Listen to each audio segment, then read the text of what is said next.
العلي العظيم الحمد لله رب العالمين صلى الله على سيدنا محمد وآله الطيبين الطاهرين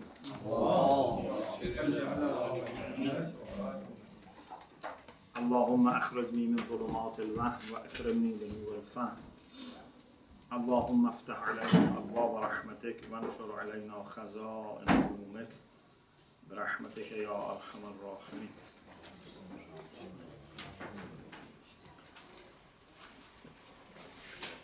Before I start, I like to read a hadith about the month of Sha'ban. Alhamdulillah, today we have entered the month of Sha'ban, and it's good to remind ourselves of some of the merits of this month. One of the things that we have is from Rasulullah sallallahu alaihi wasallam, which is narrated in Bihar al-Anwar volume 94. Rasulullah said, Sha'banu shahri. This month is my month.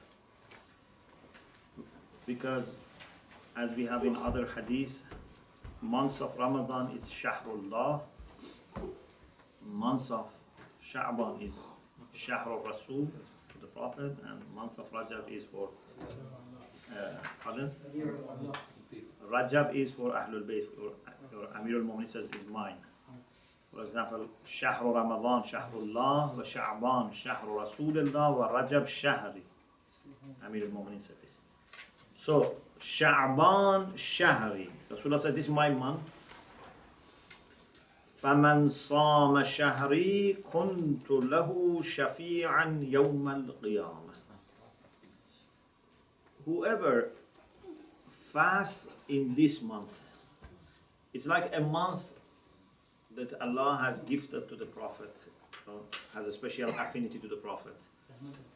Of course, everything belongs to Allah subhanahu wa ta'ala, but in a special sense, month of Ramadan is Shahrullah, and then this month is for Rasulullah. And if you fast in this month out of respect for this month and out of respect for Rasulullah, and also following the example of Rasulullah, because Rasulullah كان يدأب في صيامه وقيامه في لياليه وأيامه بخوعا لك في إكرامه وإعظامه إلى محل حمامه. Rasulullah used to fast and do tahajjud in this month. في لياليه قيام. He was standing up for dua, pray. During the day, siyam. And this was his dab, his habit. So it's not something that he did it once or twice. This was his habit. Unless, for example, if there was something conflicting, maybe illness or travel. Otherwise, this was his habit. يَدْأَبُ فِي صِيَامِهِ وَقِيَامِهِ فِي لَيَالِهِ وَإِكْرَامِهِ بُخُوعًا لَكَ فِي إِكْرَامِهِ.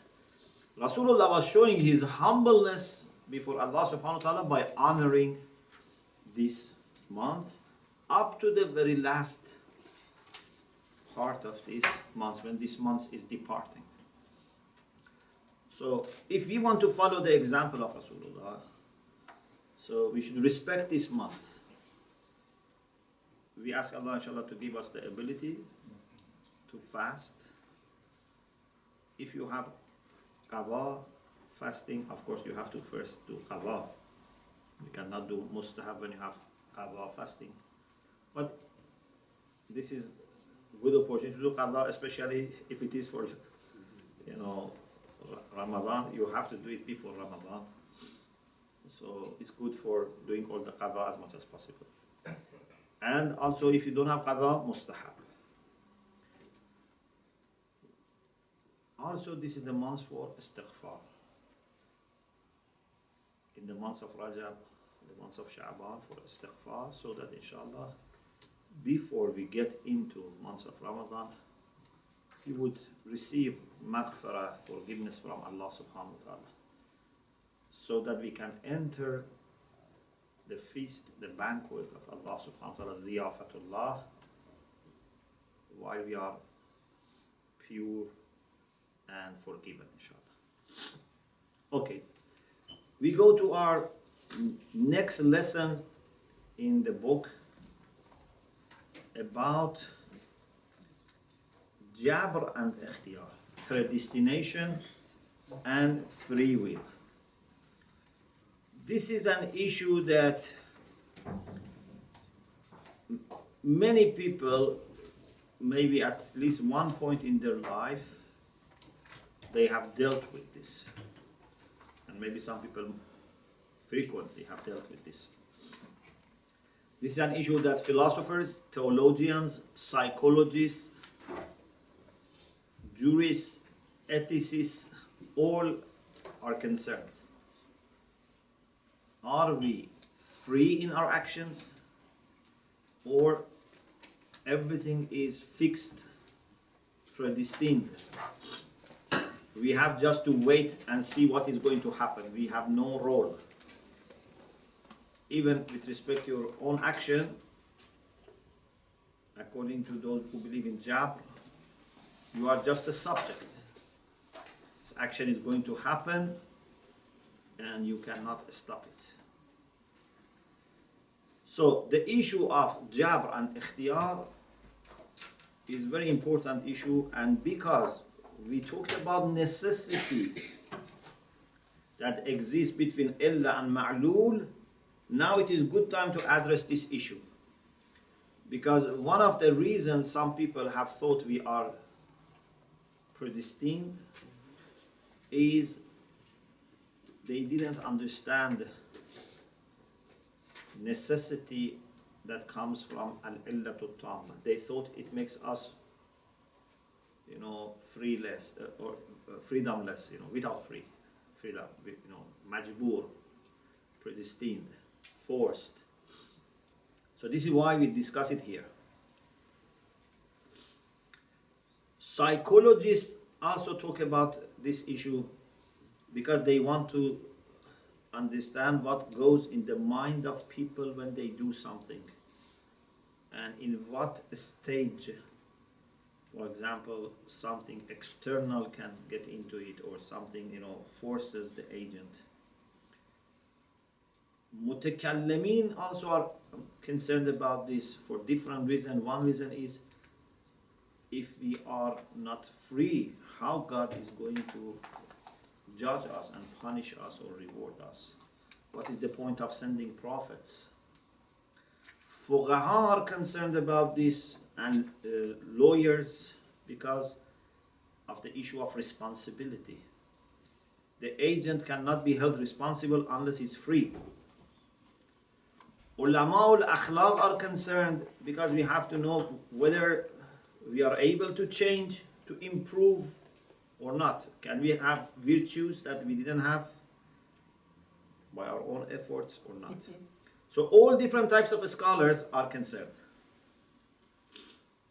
Now, let us see what is the philosophical dimension of this discussion. That is our concern. As you remember, we said, الشيء ما لم يجب لم يوجد. Nothing before becoming necessary comes to existence. الماهية تقررت فأمكنت فاحتاجت فأوجبت فوجبت فأوجدت فوجدت. Okay, I repeat it so that you remember, inshallah. So, this ijab comes from illa, ujibat means illa, brings necessity, fawajabat, then it becomes necessary. Okay, this is what we said before. And we said, whether existence is decided or non-existence, they are necessary. If you have al-illatu tamma, existence becomes necessary. If you don't have al-illatu tamma, non-existence is necessary. Because adamul illat tamma illatun tammatun lil adam. Okay? Adamul illat tamma illatun tammatun lil adam. It means that when you don't have complete cause for existence, this is enough that we necessarily cannot have existence. Okay? There is nothing a matter of probability. Either existence is necessary or non-existence is necessary. And in essence, it's contingent. In essence, none of them is necessary, but بالغير, either wajibun بالغير or mumtani'un بالغير. We said we don't have mumkinun بالغير. Do you remember? Okay. Now, any order which exists in this world, any system that we have in this world, it's because of this causal relation and because of this necessary relation. Al-illiyya and al-dharura, these two, which are two sides of the same coin, bring order to this world.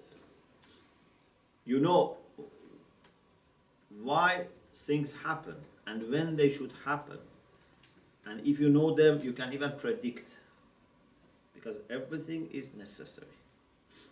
If you deny necessity of ma'lul after having illah,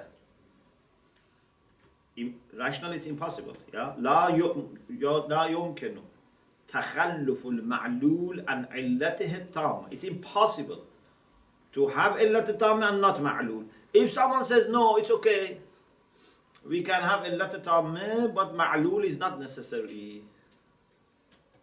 This damages all sciences. There will be no order in the world, no, rule, no prediction, nothing you can do. Why? Because you can have everything and still things may not happen. You can have, for example, fire. One day fire doesn't burn, one day it burns in the same condition. It's chaos. You have water, one day is, for example, flowing, another day is not flowing. You take chemicals, one day work, one day they don't work. This creates chaos. Everything comes necessarily after its complete cause. Denial of necessity of the cause means denial of the cause. Okay, we have already discussed these issues before. So, there must be necessary relation between cause and effect. The question of jabr comes here. When people say, okay, what about human beings? Our actions are ma'lul, yeah? You cannot say our actions are wajibul wujud. Our actions are mumkinul wujud and ma'lul, they are effects. Whatever is al-illatu tamma for our actions, you say gives necessity to action, dharura. It means that you must have that action. Then, where is our role? The person who raises this question says, where is our role? if I necessarily have to do this, what is my role? You say no action happens unless it's necessary. So if it is necessary, what is my role? And this issue not only is theoretically important, it is also practically very important. And Ayatollah Mutahhari, according to this book, believes that perhaps rarely you find a theoretical question that has so much practical implication. Because if we don't believe in our freedom, then our situation becomes day by day worse. Yeah? Imagine a student who believes in Jabr. What would happen? Yes. Unfortunately, when someone doesn't believe in freedom and believes in Jabr, doesn't study hard and say, I am forced to study, becomes lazy. That's the problem. If a person, we tell him he's majbur, then keeps committing sins. So I'm majbur. It's not that, he does all the good things and say, I am majbur. So people take advantage and say, okay, now it's good to get rid of responsibility. So I do whatever I want, then I put responsibility on God who made me majbur. So, this issue is very destructive. Even if you study history, you find sometimes politics also was involved. For example, Bani Umayyah Amavids, they used to Jabriyun, because this is good. When you have power, you promote Jabr. When you don't have power, you are in opposition. Position, no Jabr. So we have to change, we have to reform, we have to uprise. But when you get power, you say everything is decided by God. Don't do anything. You are majbur. So Bani Umayyah used to favor the idea of Jabr. Even that after the incident of Karbala, Ibn Ziyad and also Yazid, they used to say that God killed Imam Hussein alayhi salam. They wanted to say that everything is decided by God. And pardon? Yeah, but that's different. They said God killed him. Qatalahullah. Because they wanted to say we were not just instruments for God. Yeah? When they say Qatalahullah means we are instruments for God. Anyway, this is an issue which is theoretical but has practical implication. First, let us review quickly the ideas and opinions that are in this issue, about this issue. Just browse them quickly and then see what is the idea of Muslim philosophers. We can mention here 6 opinions. First, what the book calls Jabriyun Mutlaq. Those who are absolutely determinist. Yeah, they believe in predestination. Absolutely. They say everything is fixed, predestined. Human beings have no free will, no mas'uliyah, no responsibility, no taklif, no obligation. Very clear. Any names of the philosophers in this category? You find in many groups. You find in ancient, for example,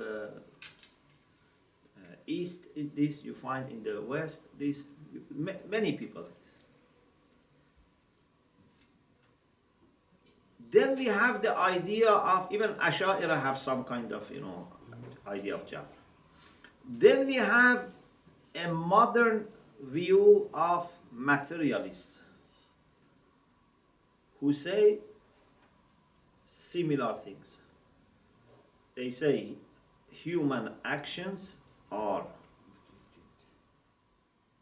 predestined, but not necessarily in the sense of God. They're not like Ash'arites who believe necessarily in God. They say everything is fixed, everything is necessary, no mas'uliyah, no responsibility, no free will. Because it's madde, it's a physical world, no intelligence, no choice, no decision. The third opinion is opinion of those people who deny necessary relation between illa and ma'lul. So they say there is no necessary relation. If you remember, I told you once, for example, there are some scientists who believe everything is, somehow not determined. Everything is somehow, not decisive. Like, Heisenberg. You remember I told you about our teacher of physics who was not giving anyone complete mark. Yeah. Because there is a principle of, uncertainty, and no one can get, complete, mark. Because nothing in this world is fixed, and nothing in this world is determined. Nothing is, decisive. There must be always a little doubt and ambiguity. So, for them, there is no necessary relation. So only certainty is uncertainty. Pardon? The only certainty is uncertainty. Yeah. Then, some mutakallimin and some usuliyun, they have said that yes, between illa and ma'lul, there is necessary relation. But they said this is for material beings. For mujarradat, for non-material or immaterial beings like human soul. And Allah subhanahu wa ta'ala, instead of saying that they are cause for their action, you should say they are fa'il. They are doer. Fi'l is different from ma'lul. They thought in this way they can solve the problem by saying that they are not illa, they are agent, they are doer. The other opinion is the opinion of psychologists. Not all psychologists, some psychologists. They believe that human beings are free, but by saying that human will is an exception from causality. They want to solve the problem by saying that causality can have exceptions. But you know that no intellectual rule can have exception. Yeah, al-qawaid al-'illiyya, al-qawaid al-falsafiyya, they cannot have exceptions because these are rational. Contingent being, no matter what it is, that contingent being need Allah. There's no exception for it. But the view of those Muslim philosophers who are very insightful and very, deep in their understanding is different. That is the sixth and the last view. They say this system in the world is zaruri, no doubt about it. And Aliyah is comprehensive, no doubt about it. But at the same time, that Aliyah and Zarura have no exceptions and are comprehensive, human beings are free. Human beings are free. Actually, they say human beings are free because of the same principle of causality and zarura. You are not doing a service to human beings if you deny zarura. And you are not securing freedom if you deny zarura. Neither freedom needs zarura, nor zarura contradicts freedom. Sorry, neither jabr is required by zarura, nor free will is against zarura. If I said mistakenly something else, I meant this. It means that zarura and free will get together without problem. Jabr is not something that is because of zarura. Okay? So zarura doesn't require jabr. Is it clear? So, we explain 2 points here to deny the idea of jabr. First, denying necessary relation between cause and effect would not imply ikhtiyar. Don't think that you are proving ikhtiyar by denying zarura between illa and ma'lul. If you deny zarura between illa and ma'lul, ikhtiyar is not proved. You are not doing any service. Why? Because if you deny zarura, it means everything happens by chance, by accident. You have to believe in what philosophers call sutfa. Sutfa means accident. Okay? So, then even you cannot have 3 actions. Because there is no relation between cause and effect. There is no relation between you and your action. Your actions are not your actions.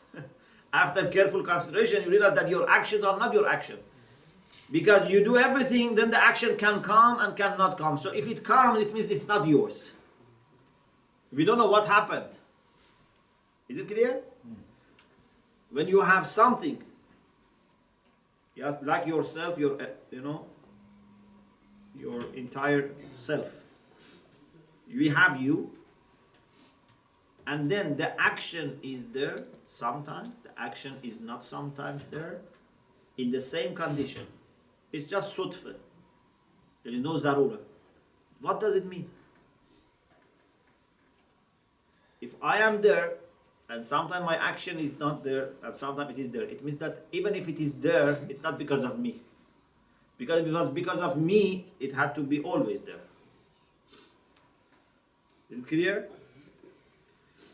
So, by denying zarura, you are making actions, accidental, and this means that indeed these are not my actions. Sheikh, is this not sort of stressing the point itself? That because we are on the standpoint of the necessity of cause and effect, then we are looking at the argument from this standpoint. Yeah, because that's rational. Necessary relation between cause and effect is rational.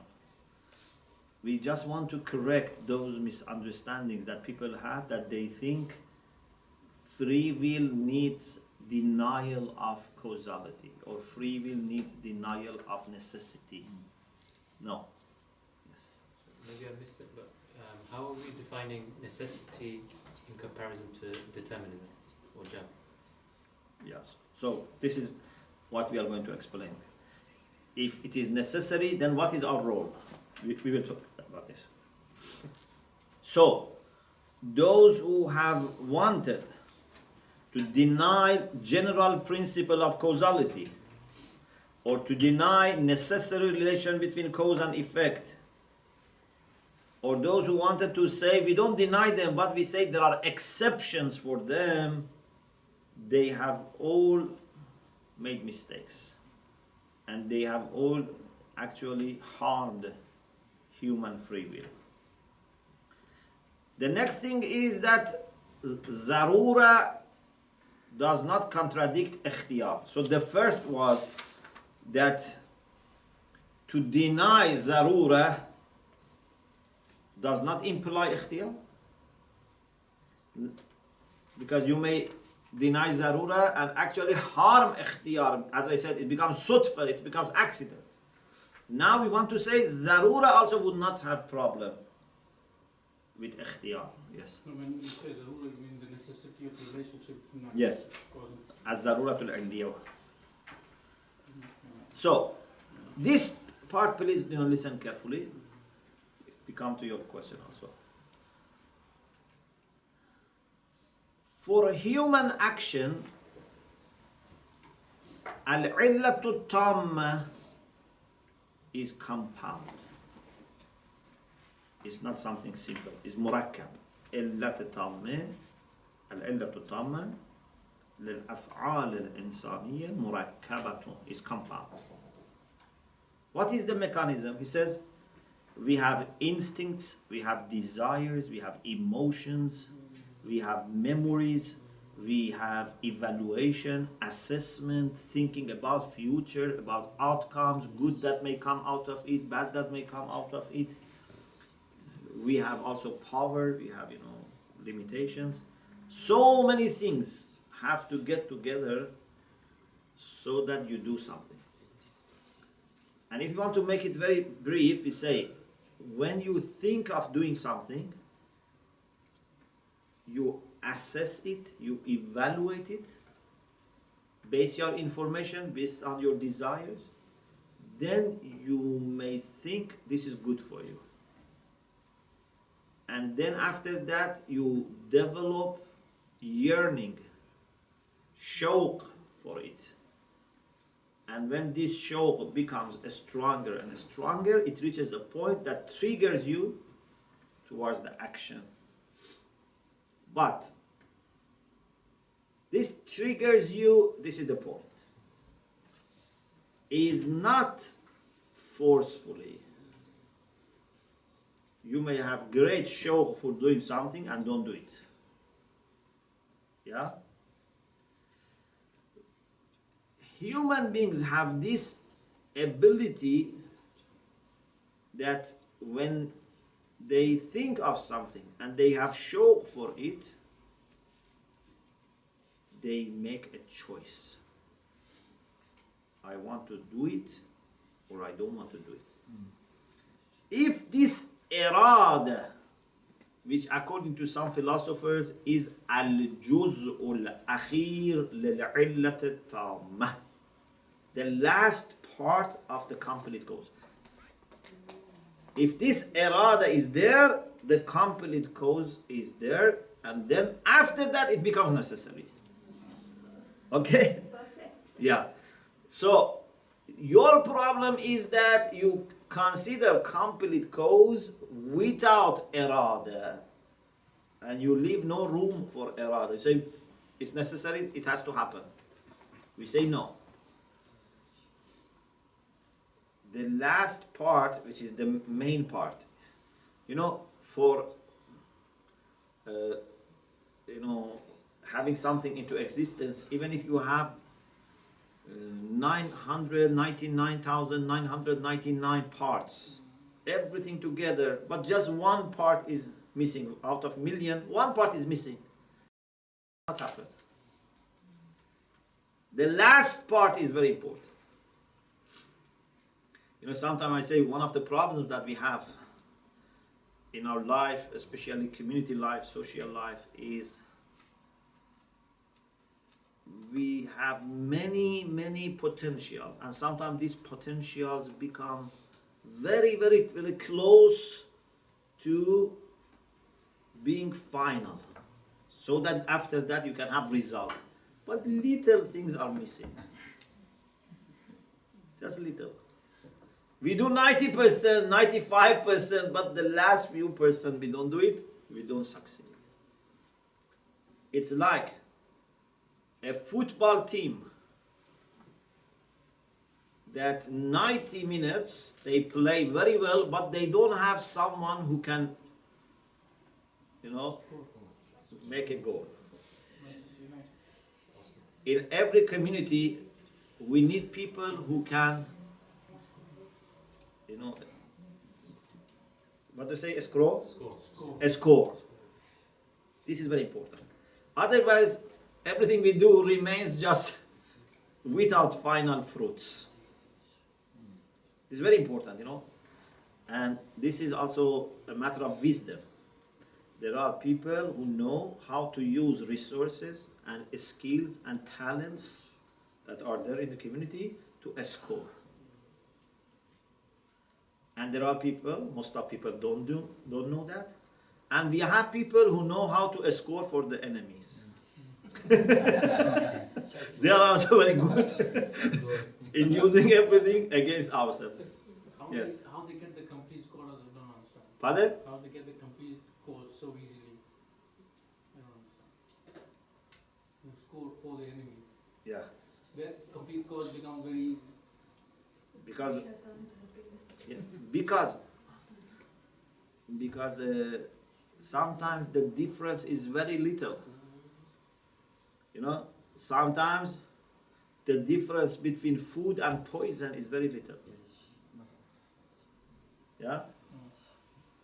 A little, extra, excessive thing can make food poison.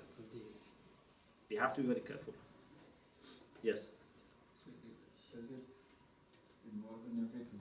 Like people doing the ibadat and everything, but they're not completing it to the level. But the one which they have done, will it not be acceptable?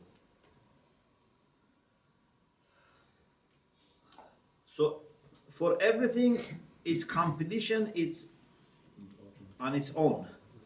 So, maybe my prayer is complete, but a complete prayer is one of the things I need for my success. My prayer is complete, but maybe I don't have charity work. My charity work is complete, but maybe I don't have prayer. Maybe I don't have Salih Rahim. Maybe I'm not good with my family.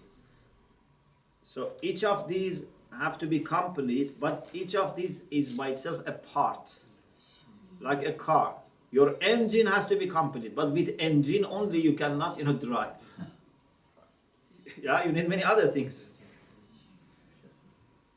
So, what is important is you always make sure that you can use what is available to make a move. This is very important, to score. For example, you have knowledge. Some people learn and learn and learn and learn. Nothing happens. Some people learn a little things and then it's beneficial. They use it, other people use it. Ilm nafi'. Yeah, it's like a team that can score. So it's very important. Anyway, when it comes to human actions, al-juz'ul akhir, which is very important. I was trying to say how that last part is very important. Al-juz'ul akhir huwa al-irada, is the will. When you decide to do it and all other things are there, then it happens and it has to happen. Otherwise, it would be accident.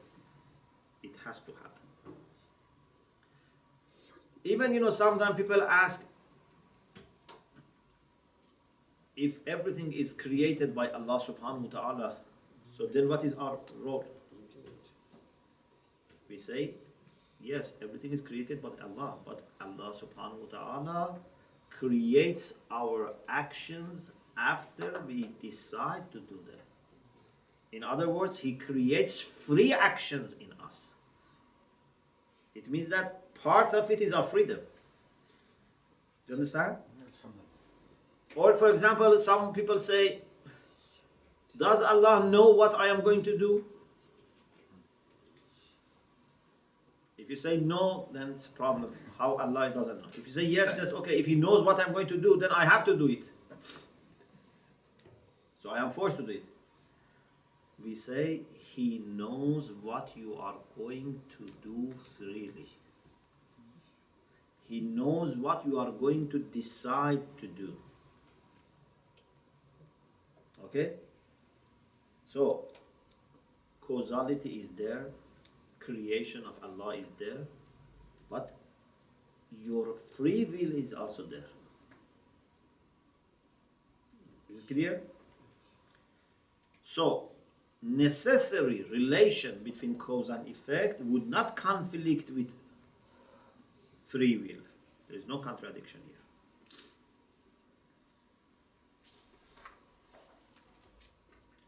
So, if you decide to do after all the conditions are met, there is no obstacle, conditions are there, everything you decide, you do it. If you don't decide or there is obstacle, conditions are not there, it's not going to happen. So either it has to happen or it has not to happen, although the action in itself is mumkin.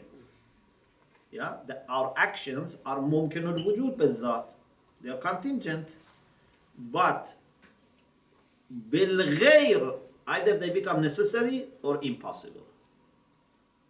If everything that we need is there, and we want, we desire, we will, they happen, and they must happen. If Allah is not there, they don't happen necessarily. So actions in themselves are mumkin bizat, but because of Allah they become mumtana or wajib bil ghayr. Okay, this is about jabr and ikhtiyar. Do you have questions? No. Okay.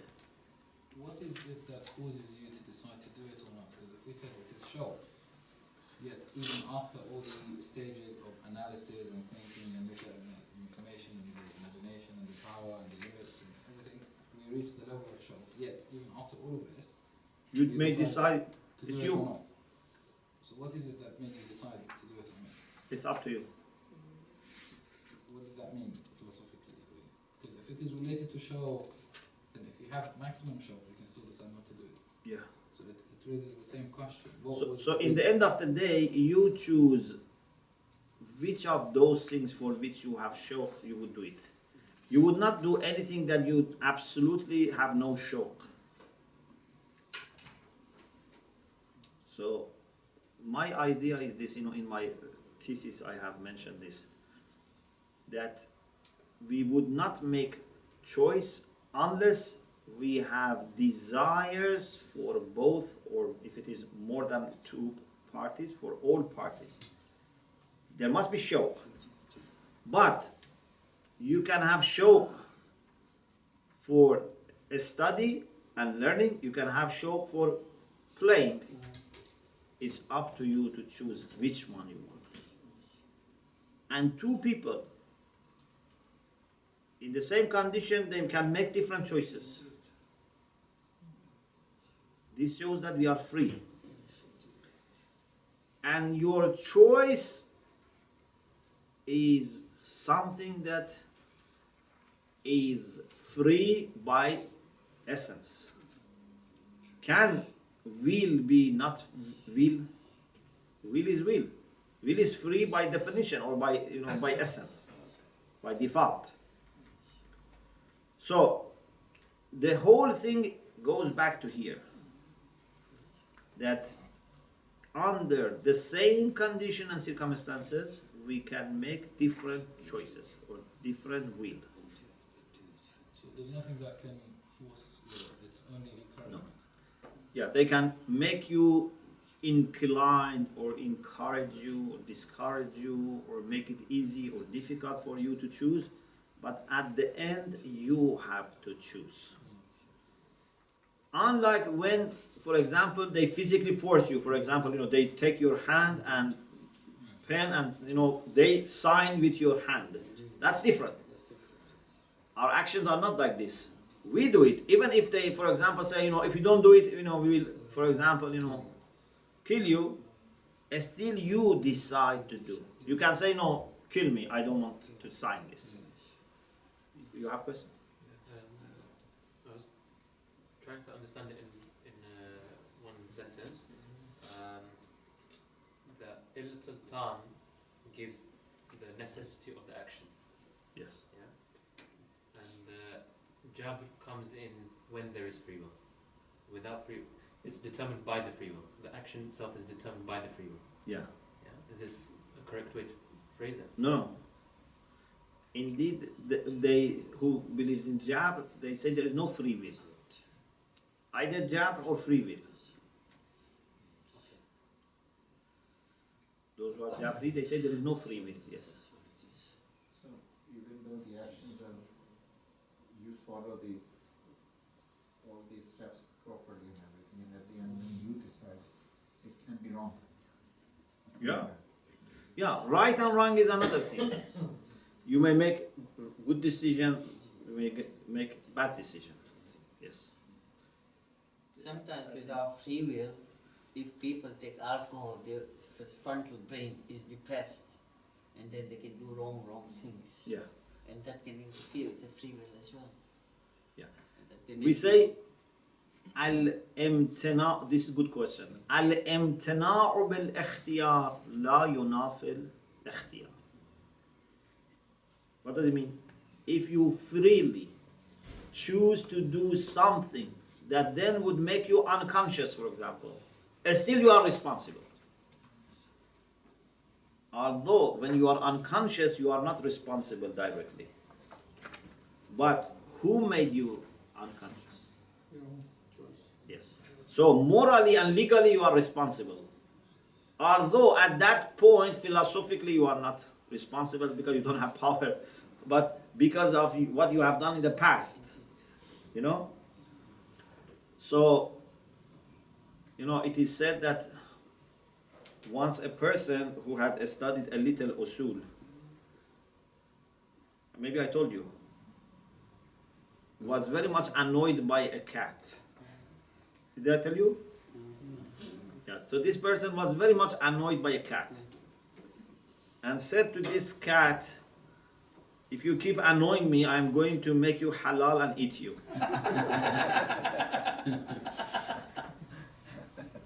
And the cat, didn't understand what he said anyway, so kept annoying him. So he said, I'm not going to make him eat it halal and eat. So put it in a bag and went to desert. There's no food. 1 day, 2 days, 3 days, then he's starving, dying. The only thing is this cat. So now it's halal. Yes. So we say this is when you don't study properly. Al-imtina'u bil-ikhtiyar la yunafil ikhtiyar. You cannot put yourself in a situation that then you don't have any choice except haram. Sheikh, you must have thought that it would be more annoying to go deep into the desert and be hungry. Pardon? He must have thought that then it would be more annoying for him to go deep into the desert and be. Sometimes when you get angry, you don't make wise decisions. You just make a decision and you want to keep your own. Yeah. This is the problem with anger, You just want to prove yourself. Yes. Sheikh, you mentioned that we'll do actions if we have shawq for it. And Yes. if we have zero shawq, then we're not going to do that action. Yes. Is it correct that the shawq can only develop from learning or the intellect, and then afterwards it can develop into maybe a feeling of the heart or motivation? Does it have to come from the mind? Like you said last time that you can't love God if you don't know Him. So there has to be an element of learning that triggers everything else. There must be some understanding. But that understanding doesn't need to be very complicated. For example, if someone says, would you like to have ice cream? You should know what is ice cream. Yeah? But you don't need to be an expert. But if you don't know totally what is ice cream, Maybe you think it's a disaster, it's a kind of illness. So you will not have shawq. So there must be some, we say tasawwur. At least you must have an idea about it. But of course, the more you know, the better you can decide. But there must be some kind of tasawwur, some kind of understanding. Would you say this is the same with... You cannot desire the unknown. Something which is completely unknown, you cannot desire.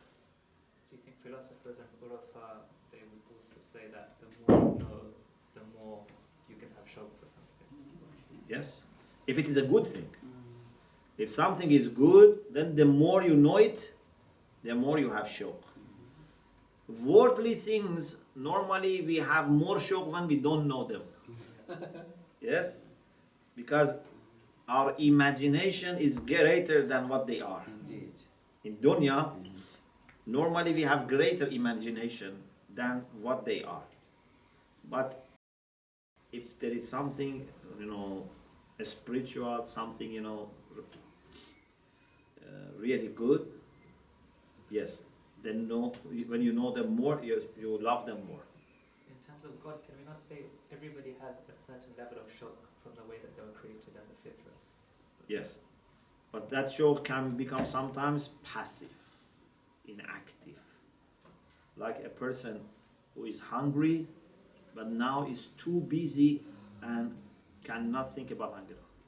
Yeah? For example, you are very hungry, but you want to go home and you see your car is not there. You realize your car is stolen. You look everywhere, and then you forget your hunger. Where is my car?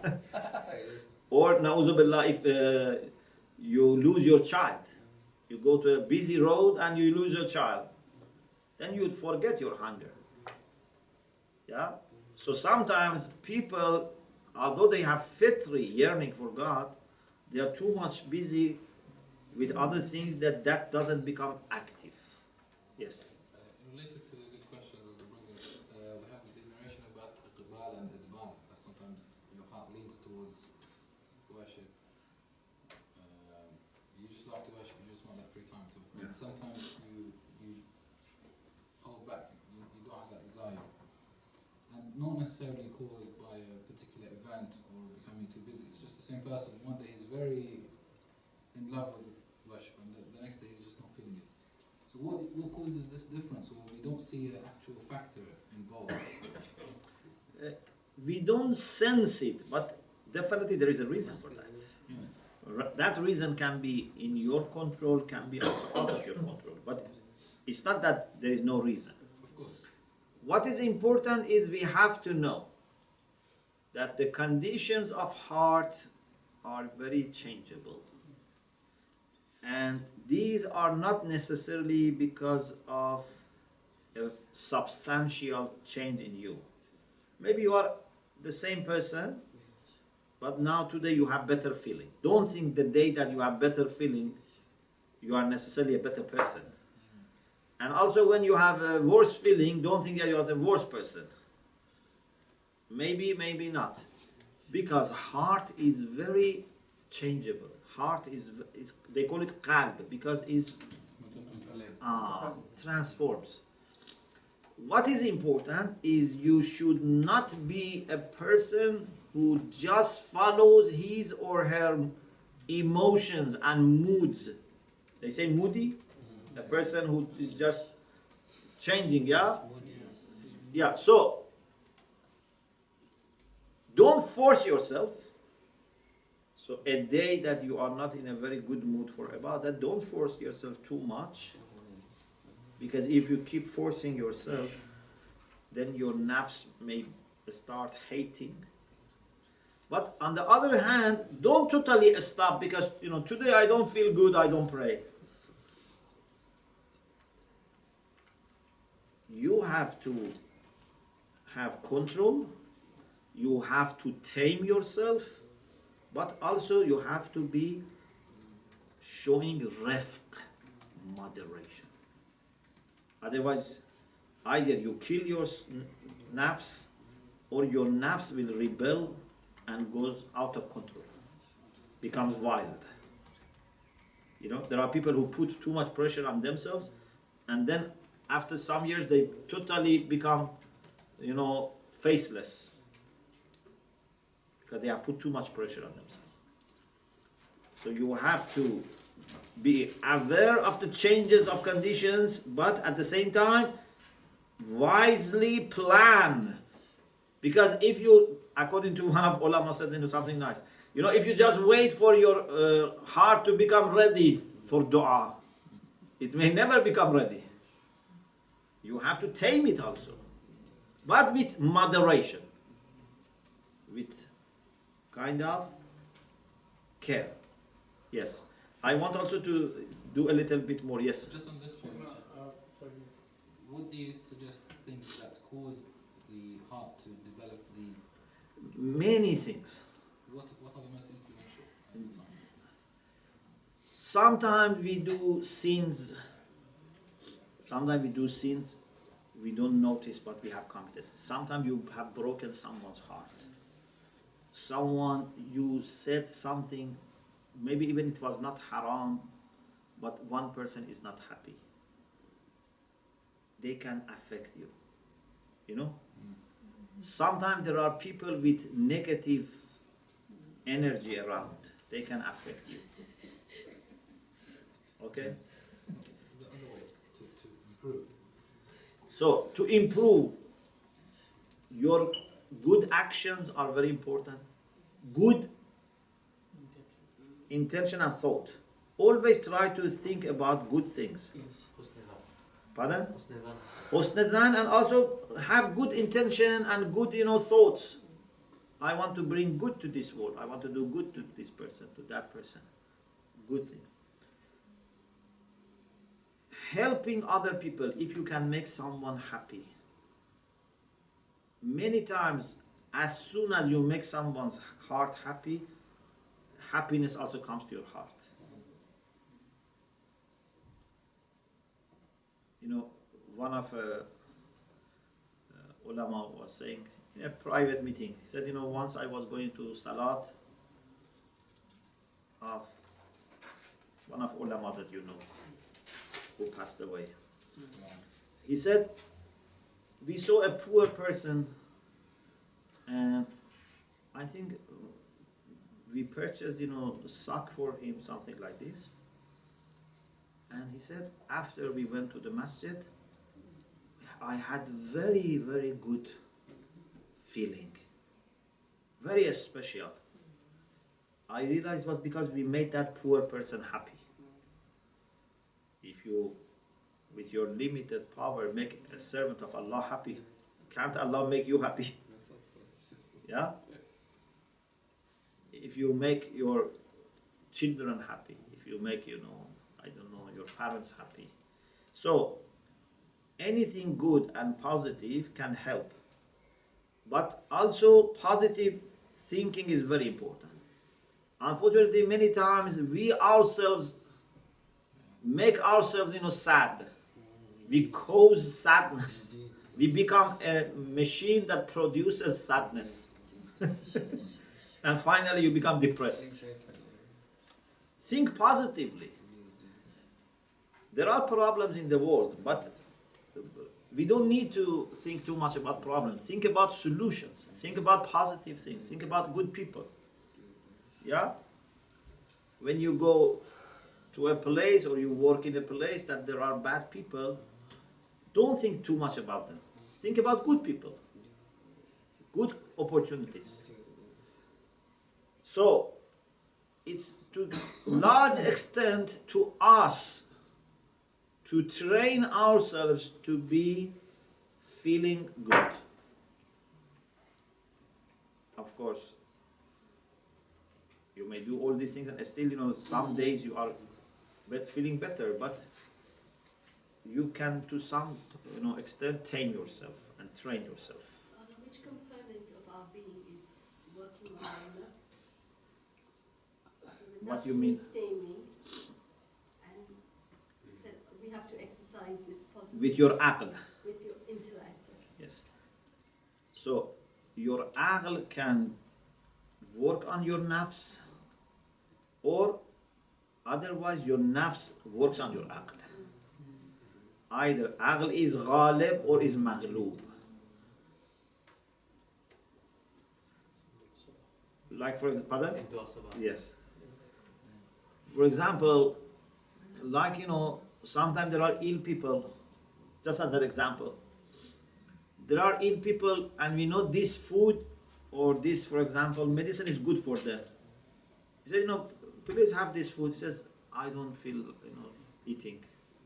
So, you have to eat. I don't feel. Okay, this is emotion. Whether you feel eating or not, you must eat. Okay? And then, inshallah, if you take this medicine, your feeling improves. But if you don't eat that food or medicine because you don't feel eating, then the next time you become worse. Yeah? It can get worse and worse and worse. So, this is why when you know by aql that your emotions are not giving you good direction, don't follow your emotions. Just go by aql.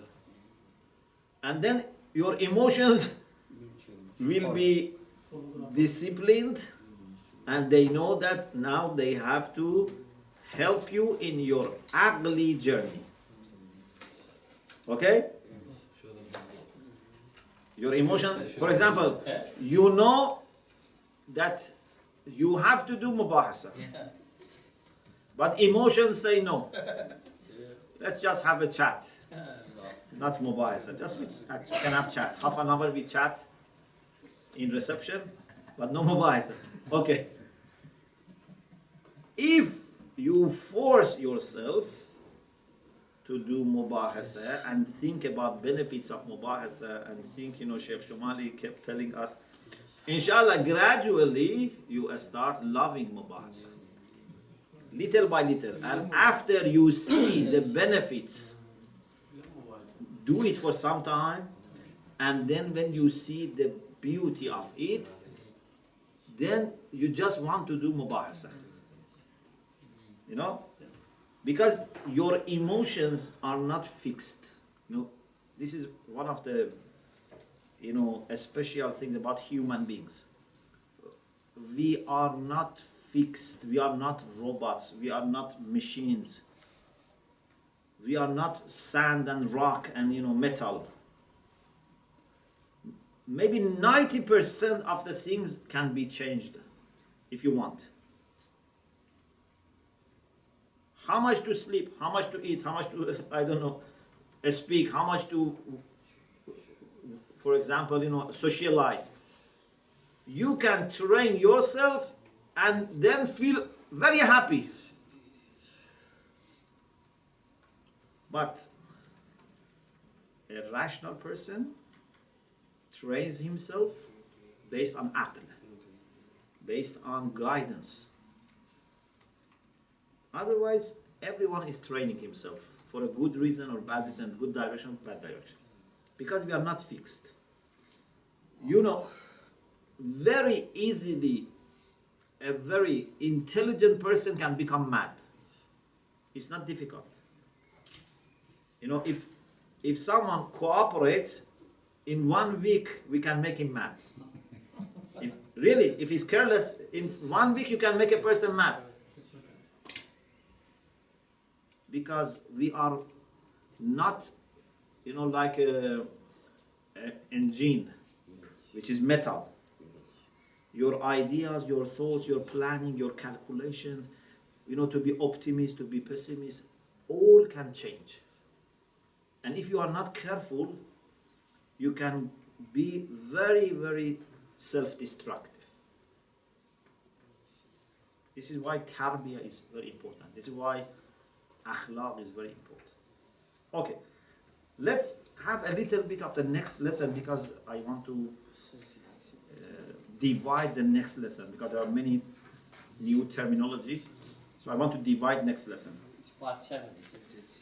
Yes, now we are entering 8th section, yeah? It's ascension accident, isn't it? It's about taqaddum wa ta'akhur. Is it as accident in ascension accident? No. it's about order, being before or after. It's in Farsi original book is 8th section. What is yours? We just finished the 6th, so we're entering into the 7th. What is 7th? It says essence and accidents. And what is the next one? After this lesson, After this section? Types of essence. Types of essence. Types of essence? types of essence, but section may be different. So you don't have taqaddum and ta'akhur? No.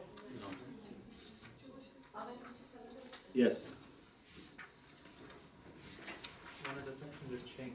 Yeah, part 8 is change. This is where you finished.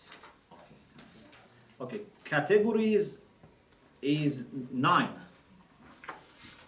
So Section 9. so one section is missing. Yeah? There is no taqaddum and ta'akhur.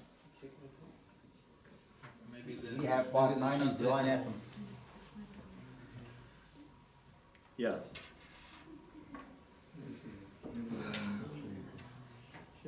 maybe the Can we do it in the translator- next semester then? Pardon? No change. Do it in the next semester. Which one?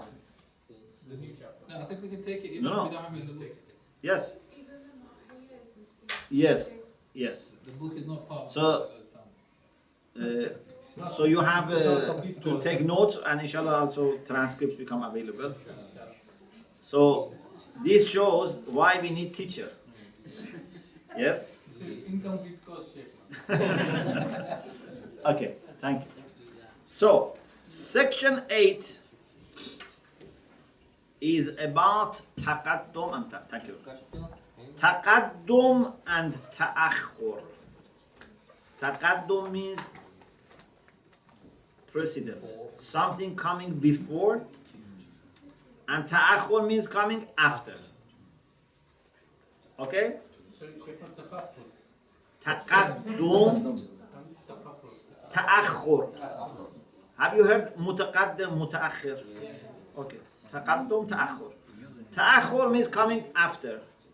Taqaddum means coming before. Okay? For example,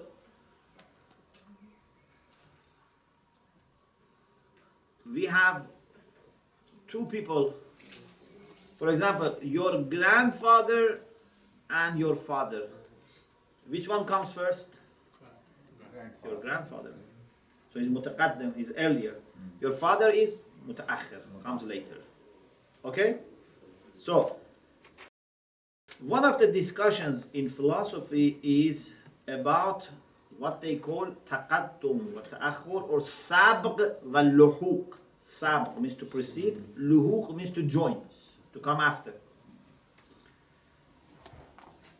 The reason they talk about this is because there are many relations between different beings. And this discussion helps us to understand relations between different beings. For example, time. Time is one of those things that its parts have taqaddum and ta'akhur. Yeah? No part of time comes except after another time and before next period of time. Today comes after yesterday and before tomorrow. Yeah? Time is like this. Or those things which have time. So today, tomorrow, yesterday is time. But the things which come with timing, like your grandfather, your father, your child, your grandchildren, these are not times, but these are things that happen in time. Okay? They have also taqaddum and ta'akhur. So, we want to understand few things. We want to understand other than the time and those things that have time. What are other types of precedence? Can we find this type of relation of being before and after in things other than time and those things which have timing? Also, we want to see what does this mean to be before or after. And also, what are the different types of being before and after? And what is the difference between these different types? And what is the criterion for being before or after? So, we want to have a little, not completely, but a little comprehensive discussion about taqaddum and ta'akhur. There are 9 types of taqaddum and ta'akhur that philosophers have mentioned. How many types? 9 types. 2 types we don't discuss as discount. Okay. So he says we only discuss 7 types. But don't, bargain. 7 is the minimum. So you have to learn 7 types. But I make it half. So you don't need to understand all of it now. So part of it I say today, part of it, inshallah, next session. But at least can we have the names? Yes, the names. First, let me give you the list. التقدم الزماني, being before in time, like temporal precedence. التقدم الرتبي, in order. Rotbi. Rotbe means order. So it means precedence in order. The third is التقدم بالشرف, precedence in honor and value. The fourth is التقدم بالطبع, by nature. بالطبع. Like tabi'ah, Hassan, by nature. Taba, not taba. Taba, like tabi'ah. With ta. Yeah? By nature. By nature. The next is تقدم بالتجوهر. Tajawhur, jawhar, substance, means precedence by substantiation. By substantiation, yeah. Substantiation. Something like that. Yeah? Bitajawhar. Tajawhur means becoming substance. Tajawhur, sorry. Yeah. تقدم بالحقيقة, precedence in reality. So, these 7, inshallah, we will discuss. Nothing about ta'akhur. This is only 6. 7. 6. الزماني, رتبي, بالشرف, بالطبع, بالعلية. بالعلية, I didn't say? Okay, I say now. التقدم بالعلية, precedence in causality. علية, causality. تقدم بالعلية. Now what is the 7th one now? I didn't hear because I lost it. Yes, no problem. زماني, رتبي, بالشرف, بالطبع, بالعلية, بالتجوهر, بالحقيقة. These 7. There are 2 more. دهري. دهري. What's the difference? Dahr is different from zaman. Dahr is like time for those things which have no time. For mujarradat. This is the concept that, Mir Damad had the idea of taqaddum dahri. So we can say zamana bra mujarrad. It's like, yes, like time for mujarradat. And the last one, taqaddum bil haqq. Not bil haqiqah, bil haqq. Taqaddum ad-dahri and taqaddum bil haqq they are not discussed in the book. Okay? They are discussed in, Nihayatul Hikmah by Allama Tabatabai. But the first 7, you have to know. How do you translate that? The truth. Truthfully, or by truth, something like this. Sheikh, is ta'akhur actually just opposite of these ones? Pardon? Ta'akhur? He's talking about The all 9 types of taqaddum, right? Yeah. And same. Ta'akhur is the same. Yeah, always these are coming together. When there is taqaddum, there is ta'akhur, because you have to have two sides. Okay. Zamani and Rutbi and all like this. Yes. Yes, Okay, I have to leave today earlier because they're waiting for me outside. Just I mentioned two of them, and the rest, inshallah, for next. Okay. First, temporal precedence. التقدم الزماني. This is very easy. A time before another period of time, or something that happened in the time before another thing. For example, we say that my grandfather precedes my father. In what? In time. Or first century of Islam precedes, for example, 5th century. Yeah? Or Al-Khulafa al-Rashidun, for example, precede, for example, Ban al-Abbas. So this is in time. This is very clear. At-taqaddum al-rutbi, in order. Okay? This is when two things have something in common, but in that thing which is common, they have also difference. One of them is closer or has more of what is in common. For example,